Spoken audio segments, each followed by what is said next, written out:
100 দিনের বকেয়া টাকা ফিরিয়ে দিতে বিভিন্ন এলাকায় ক্যাম্প করা হলো। চন্দ্রকোনা 1 নম্বর লক্ষ্মীপুর গ্রাম পঞ্চায়েতের উদ্যোগে একটি অনুষ্ঠিত হলো।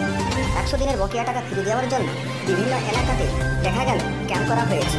তাই সেই অনুষ্ঠিত হওয়া একাধিক মানুষজন এসে সহযোগিতার হাত বাড়ালেন এবং 100 দিনের বকেয়া টাকা ফিরিয়ে নেওয়ার জন্য অধিকারকে কেড়ে নেওয়ার জন্য সকালে হাত বাড়ালেন। দেখুন বিস্তারিত খবরে।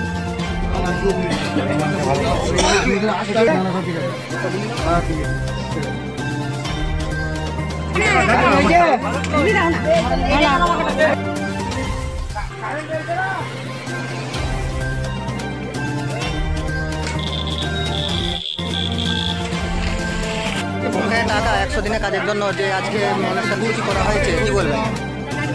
আজ 2019-20 যে অর্থবর্ষে যারা কাজ করেছিল জব হোল্ডার, তাদের আজ 3 বছর ধরে কেন্দ্রীয় সরকার নরেন্দ্র মোদী জব হোল্ডারদের টাকা দেয়নি। তাই পশ্চিমবাংলার মাননীয় মুখ্যমন্ত্রী মমতা বন্দ্যোপাধ্যায় রাজ্যের কোষাগার থেকে যারা শ্রমিকরা কাজ করেছিল জব কার্ডে তাদের টাকা রাজ্য সরকার রাজ্যের তহবিল থেকে দিবে। কোন মাসে দেওয়ার কথা আছে? 3 মাসের মধ্যেই না, এই মার্চের 1 দোসরের মধ্যেই টাকা।